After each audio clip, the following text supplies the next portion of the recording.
it's time for our first panel discussion of these 2 days. And the first panel discussion on the 6th edition of NASSCOM Engineering Summit. Keeping in tune with the Engineering from India theme is on the topic of Indian engineering R&D industry reaching the inflection point. The moderator of this discussion is Nilesh Narwekar.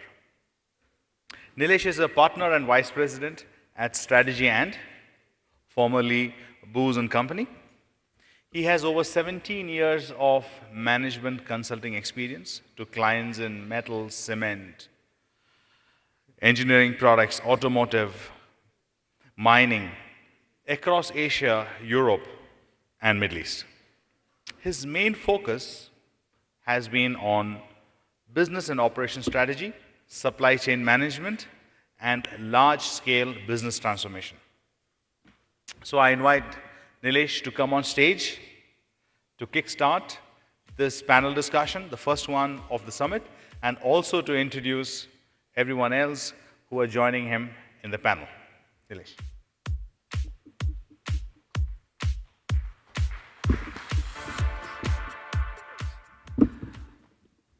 Very good afternoon to all of you. The topic that we're going to discuss today is the Indian ER&D industry reaching an inflection point. And to discuss that, I do have with me an eminent panel. I have Ganesh, if I could request Ganesh to come on stage, please. Ganesh Iyer, who's Director, India Operations and Emerging Markets. We do have Srikanth, Director, Engineering Services, Bombardier Aerospace, India. I have Radhakrishnan Kodakkal, Senior Director, R&D, Philips Healthcare Innovation Center, and CM Venkateswaran, who is the CEO for the Indian operations of Aker Solutions. Before we get into the discussion, I'd like to set a bit of context. And before that, let me start by introducing my firm. Booz and Company is now Strategy and. We became a part of PwC earlier this year. What's happened is we've continued to maintain our distinctness, our identity, and whatever was the legacy of Booz and Company is something which carries on with us in Strategy and. Becoming a part of PwC, yes, it's offered us size, scale, and some deep implementation experience. Combined, we hope to be a preeminent strategy through to execution firm going ahead. That's enough about my firm. Let me come to the topic and discussion here. Now, we, as Booz and Company and Strategy and, we've been associated with NASSCOM on the ER&D topic for over 8 years now. The first report is something that we published in 2006, thereafter a 2010 and a 2012. What we would be doing is releasing another report in 2014, which is a month's time from now. It is currently under production, just going through some pre-production process-related checks. Sometime next month is when we expect the report to be released. What this report fundamentally has is, of course, a refreshed set of numbers. We have a deep dive on 4 verticals, namely auto, aero, medical devices, and energy. In addition to this, we've also tried to capture the outsourcer's perspective. And that's what we'll be engaging with the panel in a conversation in a few moments from now. And of course, no report is complete with a very clear and elucid section on call to action, which is what has been captured in this as well.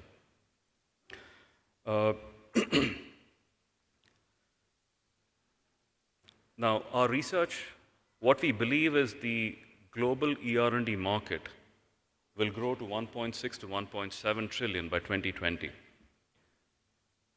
There are fundamentally 2 parts to this, 2 major parts to this. One, of course, is what we call as the private or the corporate ER&D spend, and the second being the government ER&D spends. Within the private, we've consciously delineated spends from the top 2,000 companies, which strategy and tracks as a part of the innovation top 2,000 companies database. And beyond this, of course, the corporate ER&D spend others is something that is the balance. The split between these three, we do not expect it to change significantly over the coming years. Now, delving a little deeper on the corporate ER&D spends itself and providing you a view by the different verticals,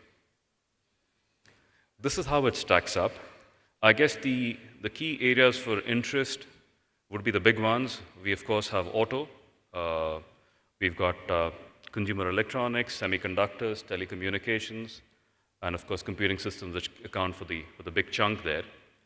But the purpose of the FAST study, because it's relevant for us in India, we've picked up the 4 verticals, which is auto, aero, medical devices, and energy. Now, having a look at the same set of numbers, the corporate ER&D spend numbers, by geography. Again, an interesting, I guess an obvious observation, the spends are moving from the west to the east. Among the biggest gainers are the people who are contributing to this growth. Of course, China moving from 4% to 16%, India from a measly 0.4% all the way to 2%. And if I was to include Japan in this mix, by 2020, we expect this number to be a fairly sizable 45% of the entire spend.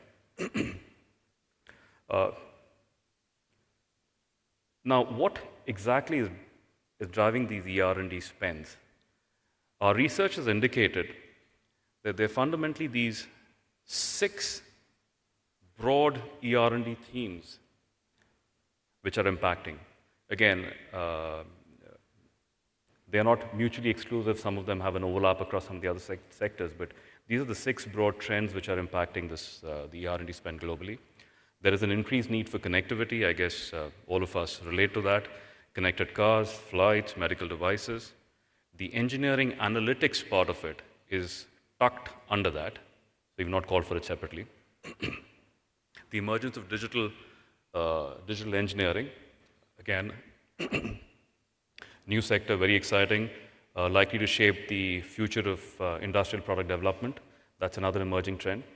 Sustainability, again, need for fuel efficiency, lighter weight composite material, more energy efficient sources of fuel. I mean, all these are topics which have been under discussion for a fairly long time. The fourth one, differentiation through software-led technology. We're seeing that across a number of verticals. Be it intelligent cars, the amount of software which is embedded in some of the luxury cars is fairly significant. I guess we relate to that.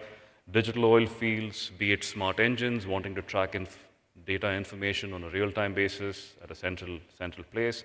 In-flight entertainment, infotainment, in automotive. All these are aspects which are impacting the R&D spends. Localization, again, a very big theme. And the last one being miniaturization, impacting largely the energy and the medical devices space.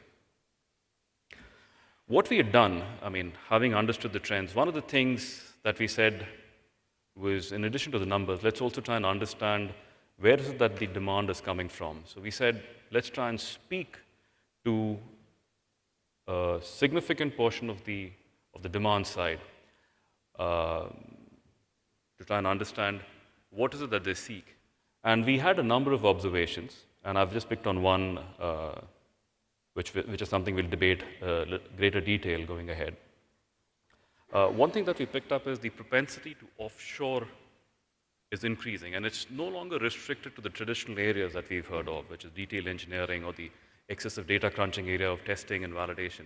It spans across the entire product value chain. And they are looking at areas which are the non-traditional ones, concept development, prototyping. Now, that's the ask.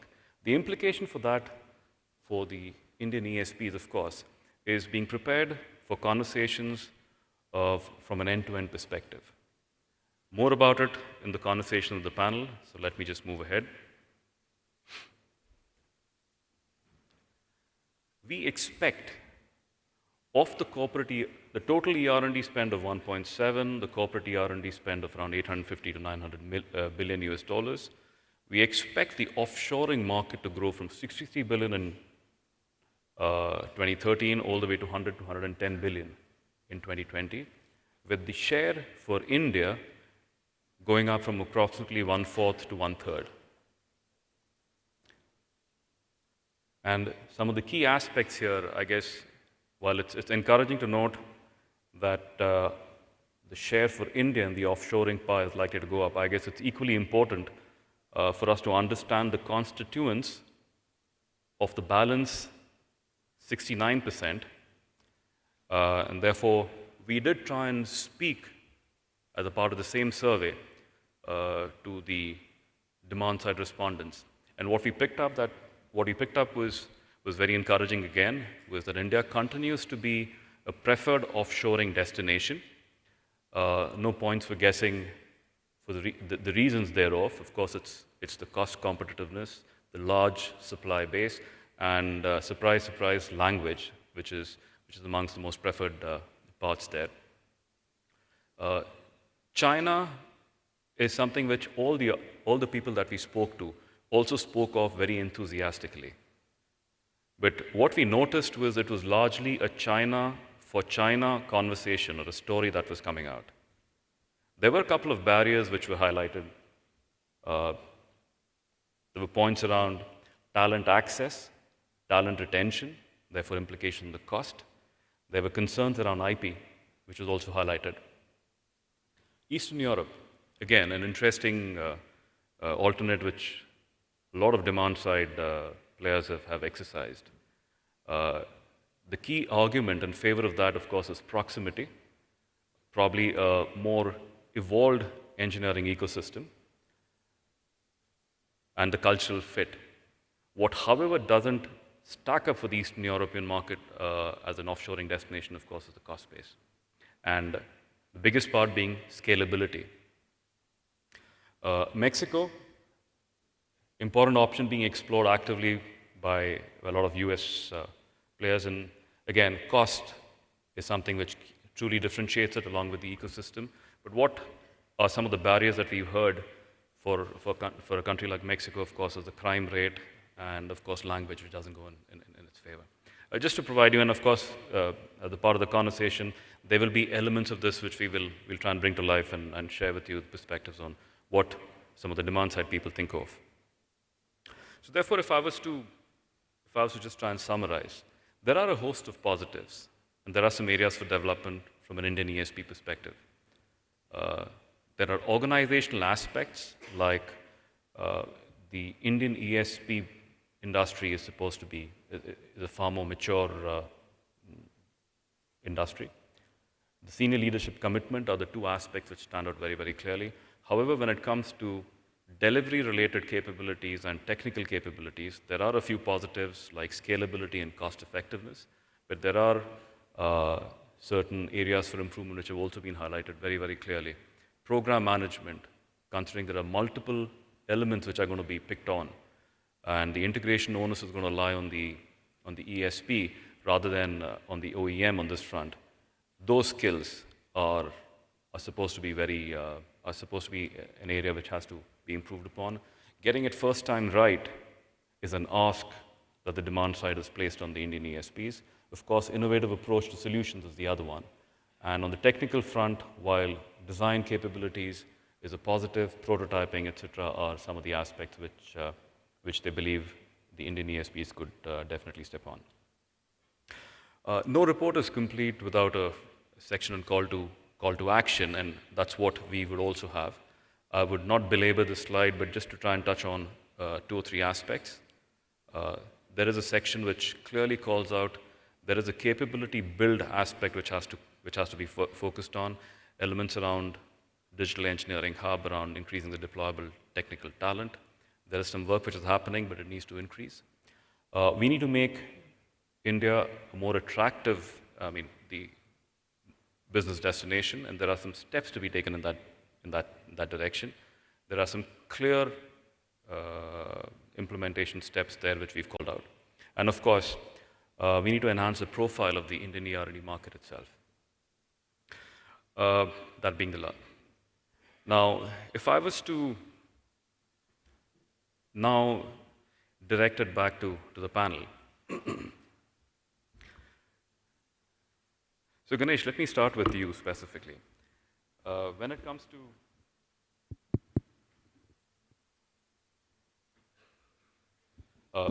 to looking at offshoring, how does your company look at it, and especially companies in your vertical, how do they look at offshoring, and specifically with India in mind?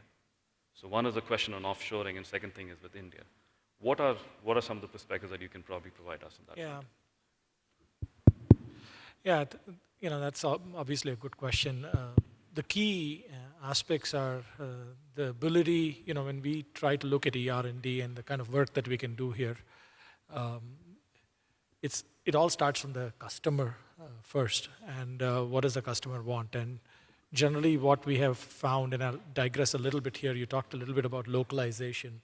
There is localization and then there is true localization. And generally we err on the side of just localizing, which is essentially buying our purchase finished product out of countries like India or China, but really not tinkering with the design. And when we look for talent here, we really look for talent that is that understands the customer base quite fairly well. And we were having a conversation outside here about really understanding the mindset of the customer and what they're willing to pay for. And so that's the first thing we look for when we look for talent in India, is how well are they versed with the customer base. Cost effectiveness in and of itself is not good enough. May be good enough for lower level work like detailing or drawings or stuff like that, but really it boils down to, when it comes to design, when it comes to, you talked about conceptual design and then going towards prototyping, it's the talent base. And I do believe we have the talent base, but in our industry, there is still, I wouldn't say there's a whole lot of talent base. We can develop them. There is the good, you talked about a little bit about the education system, the language, so there are some advantages that we see. But there is still some amount of learning and development work that needs to be done to bring up to speed. So what would happen is they would have a combination of what we expect from them in terms of real engineering work, because our brand is associated with a certain level of engineering that goes into the product. And then on the other hand, we would expect them to bring the mindset of the country that they are in. So it's a combination. Not everybody has everything, but we certainly have the talent to develop them. Okay, great. Thanks. What about you, Srikanth? How does your organization look at it, and specifically how does the aerospace vertical, if you've got perspectives on that?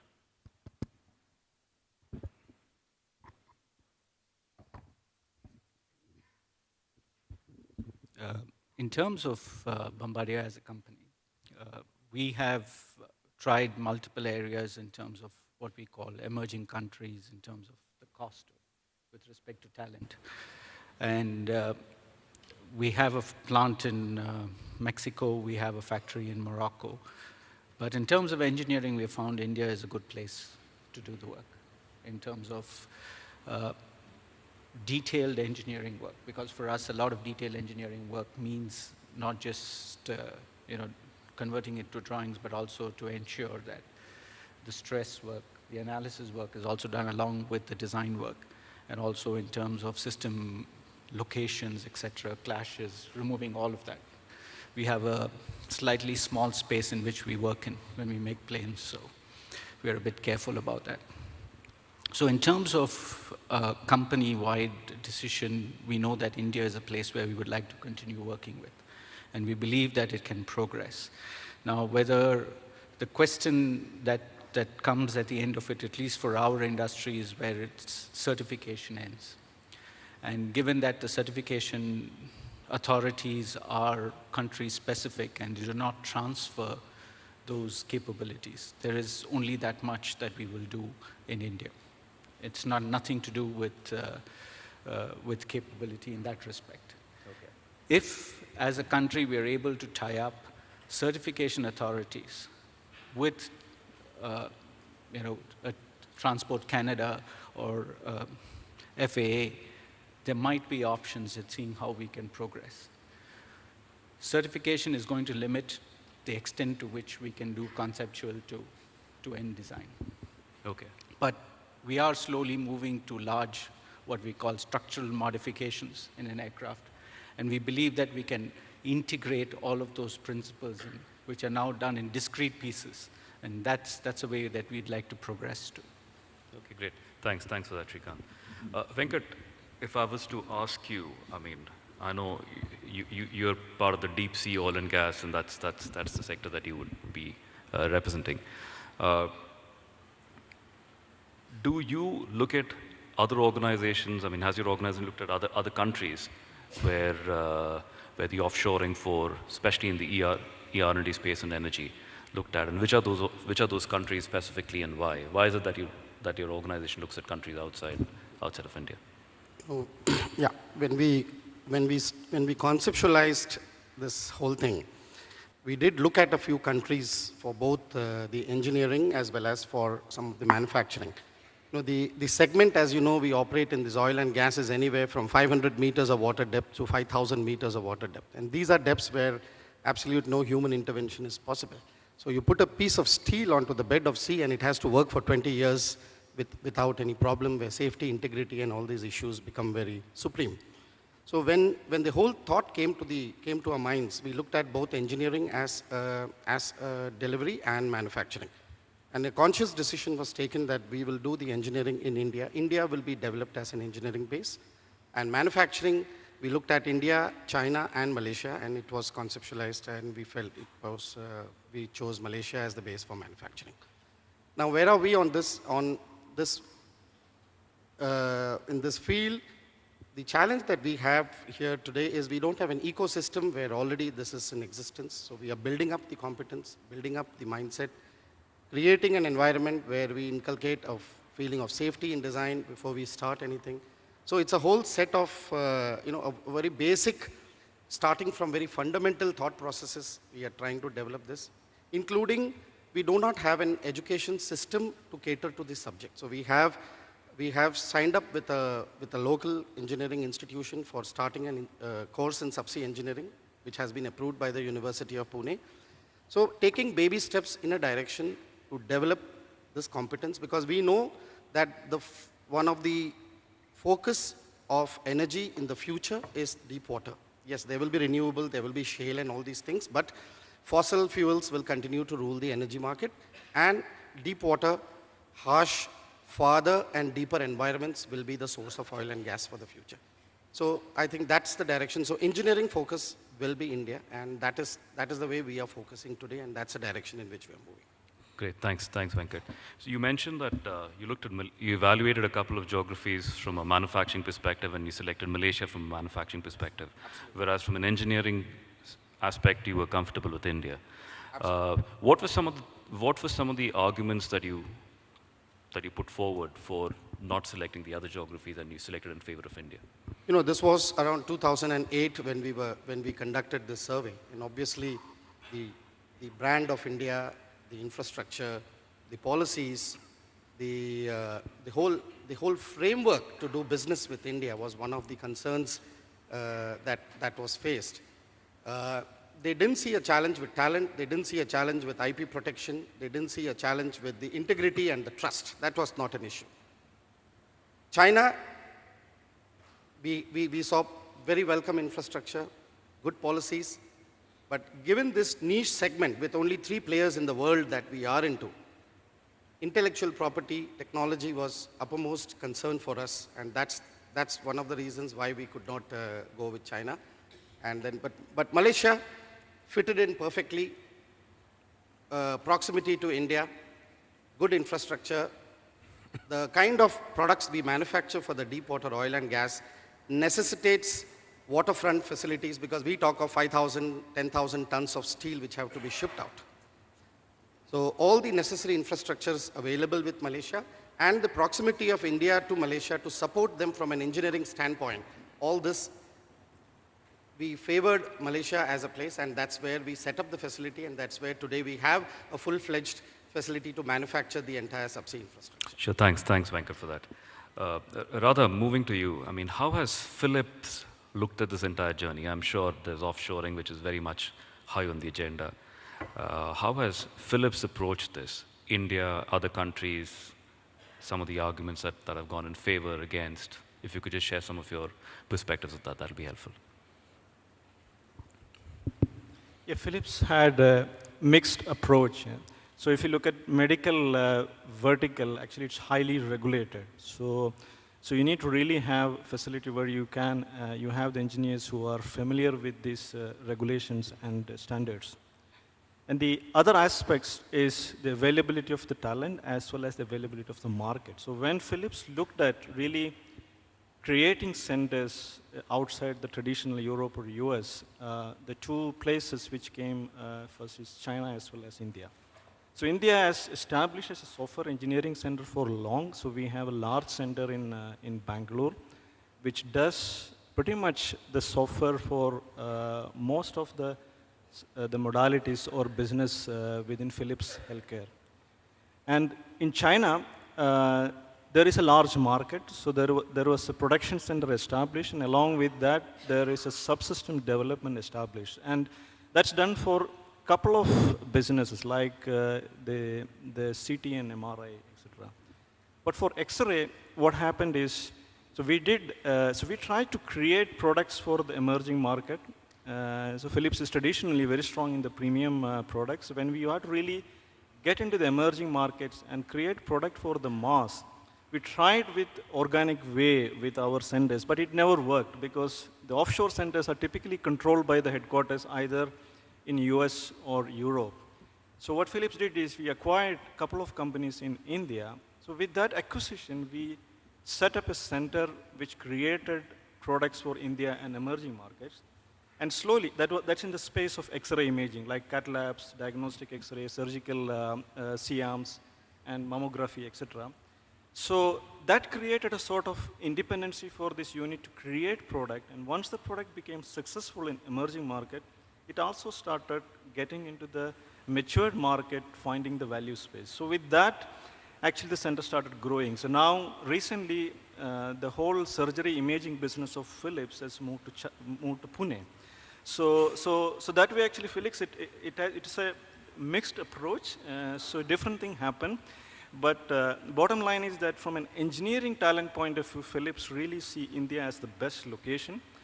But from a manufacturing as well as the supply-based maturity, it's really China has an edge there. And intellectual property as well as the know-how on the standards, etc., India scores really, really better. And the challenge what we face, of course, in India is if I compare the engineers in India with Europe or US, that really the mindset on quality, we are still not there. As well as the mindset on really making the finished product. It's not just on our engineers, but also on our supply base, because in this case, you really need to have a good supply base which deliver top quality product, and especially medical product as highly regulated, and you need to have the top quality product because it's used to treat a patient. So that's where Philips stands in this. Yeah, that's very helpful, Radha. Thanks so much. In the interest of time, let me start wrapping up. So Radha, I'll start with you and probably ask you, if I was to ask you to summarize, what would be those 2 or 3 things that the Indian ESPs should do to become a lot more potent? And we can start with you, then we can go to Venkat, Srikanth, and Ganesh. If you could just help me, what are those 1 or 2 or 3 things that you believe the Indian ESP can do to become a lot more potent in the space? Okay. 3 or 4. The first one, the know-how on the standards. That's really important. So you really need to be conversant with all of the medical device standards. The second part is if you're able to bring in the supply base. If you look at how you reduce the cost of a product is to have supply base from the low-cost countries. So that go very much hand in hand with the expertise in value engineering. So really create product with right performance, but at lowest cost. And the third part is the intellectual property and the protection of intellectual property. That's really something, if the ESPs were able to really ensure, or the OEMs, that they can protect the intellectual property, that really makes a big difference. And the fourth one, sort of the overarching thing is if you are able to bring in the market insight, companies like Philips, GE, Siemens, they have a good market presence, so they know how the local market works. But some of the US companies, they don't know actually how this market works. So if you're able to bring the market know-how also into the equation, that gets you one level up when you are into discussion. Perfect. Thanks so much. Venkat? You know, we as Indians, we always have a fear of being caught in between. When you look at from the cost and competitiveness point of view, we keep, you know, the thought that bothers us is, are we a high-value country or are we a low-cost country? So we have to be very careful. We should not land up in a position where we do not be competitive with respect to the emerging and the evolved countries like the US and all, where today US is probably one of the most competitive countries. So if we do not be competitive enough, then we won't be there. At the same time, you have emerging markets where the costs are much lower than India. So if we have to be a high value and a competitive country, we certainly have to go up the value chain, which is improving the domain knowledge, making sure that we have an ecosystem here, collaboration with the various stakeholders like the customers, the research institutions, the academic education institutions, and the entire supply base. So this kind of a collaborative environment is very essential if we have to go up the value chain. And getting involved more, as we say, the three, you know, you have the concept, you have detail engineering, and you have commissioning. We are mostly caught in between. So we need to move towards the concept stage and towards the commissioning stage. That is what brings in the value, and that's what will improve the domain knowledge rather than getting caught in between in the detail engineering phase. Thanks. Thanks, Venkat. Srikanth? Just to take off from where Venkat was saying, at some point, you know, companies are going to look at an end-to-end solution. And if you are stuck only doing detail engineering phase, you're going to get squeezed out at some point in time. It's just a dollar value number game. But I'm also thinking, if you're an ESP and if you step out of your comfort zone and not look only India-centric, but also go and establish something in the base country like US, Canada, or Europe, and use that, what you're saying, the concept, the knowledge of standards, and the ability to, you know, the experience of having done it a couple of times. If companies from here actually go and acquire that as a capability, then you can see the entire value chain becoming much stronger to you know, right from the concept up to the certification stage. At least in the aerospace world, as I explained earlier, certification is a problem because of its country specific. So if you look at ESPs actually progressing and not look at themselves as just doing a portion of engineering by dollar value, but doing a whole package, maybe there's an interest in companies being, you know, looking at it in a larger perspective. Thanks for that. Doing the whole package. Ganesh? Yeah, I think most of it has been spoken already, but I'll just emphasize on a couple.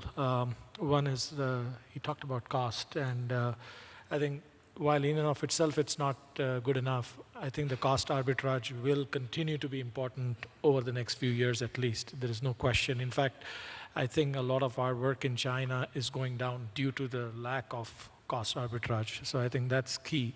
Second is the knowing the, you know, your point on system integration. That's pretty important. We actually do see a lack of that in India, and so development of the talent for system integration, and that actually comes from the know-how of the customer. So, you know, for an engineering service provider, it's not enough to know engineering, but if you are able to help the OEMs, if you do come with the knowledge of the customer, you certainly have an upper hand. Great, thanks. Some interesting suggestions and inputs from the panel here. Conscious of time again, gentlemen, I'd like to open it up for any question and answers from the audience. There's only one caveat there. Would request you if you can direct the questions to the panel and not about the report, which is going to be released in a month's time from now. Otherwise, I'll probably end up spending most of the time explaining the set of numbers that I've just showcased. So, any questions from the audience for the panel?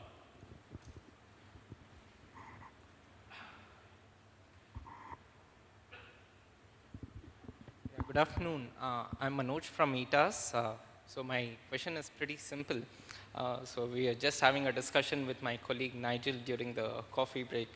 And the question here is, we all know and we spoke about the billion or the $1 trillion investment that is existing in the engineering research and design and development. The question is, are the engineering or the ESPs doing enough to keep the workforce or to nourish this engineering talent pool over a long run?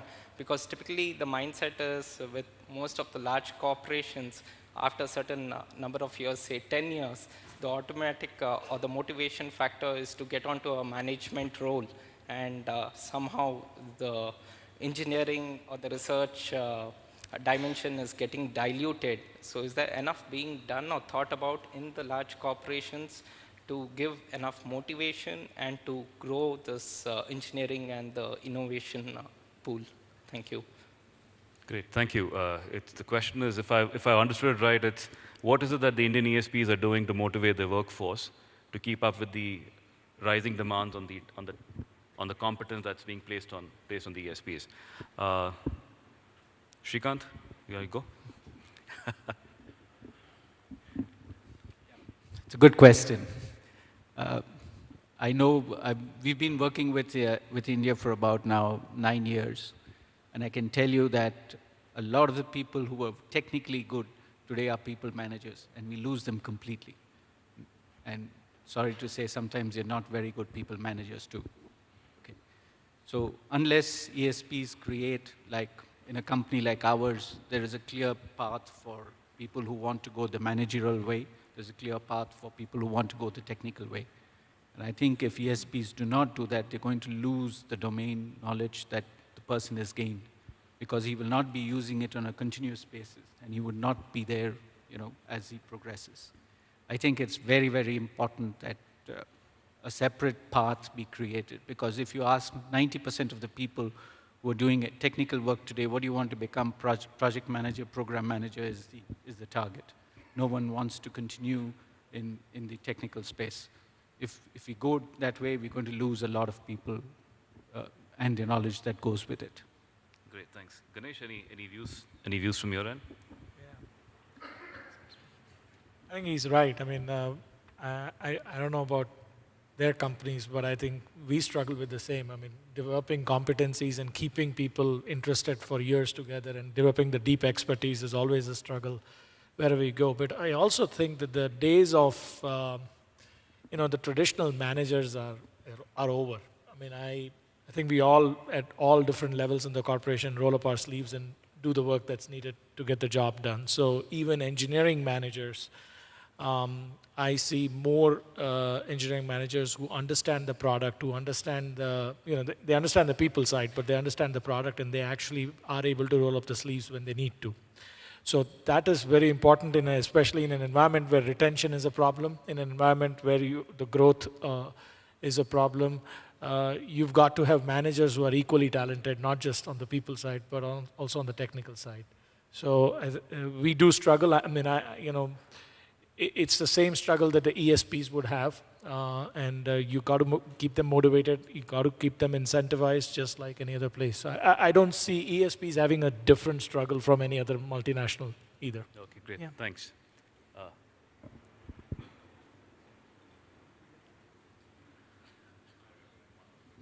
Yeah. Just one more question, and then probably we.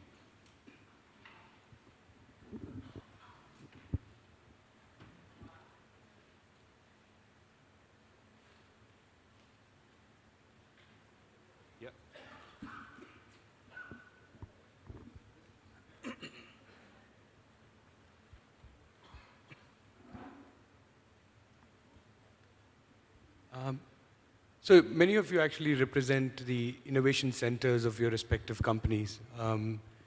Now, as the engineering ecosystem evolves in India, and let's say we are optimistic about it, what is the kind of relationship that, let's say, you will have with the Indian service providers? Is it going to be competitive? Is it going to be collaborative? And what are you seeing emerging in the recent past, and what do you see emerging in the future? Venkat, what do you want especially let me talk about the segment that we are in, the energy sector. We are at this point of time trying to educate and trying to create more awareness amongst the Indian customers like ONGC and all these people, with the intention that when the market begins to grow, we have to move towards a phase where it's a collaborative work of the user, the end user, the supplier, the research and the research institution and the research institution, the end user, and the supplier and the contractor. And what we call it as joint industry projects. So this is how typically things work in the European part where markets are more evolved and matured. So this is the kind of mindset we are trying to create in the minds of people like ONGC. And that's the right way where the industry grows as a whole. And it's more of integrated operations, what we call. And that's the kind of thought process we have, at least for the deep water industry, when it shows the right signs of growth. Thanks, Venkat. Radha, would you want to just comment on this as well? I go with you. So it's really the partnership what we look at in the medical device industry, because it takes a long time before you develop the competence. So we can't afford to lose that after a year. If you really go with the transactional model, you lose that competence. So we really look at long-term partnership, and the model could be either in-house or giving certain things to a service provider. That's what we look at. Thank you. I guess we're out of time now. I hope the conversation with the panelists was useful. Do look out for the release of the report in a month's time from now. And thank you for your time. We appreciate it. Thank you.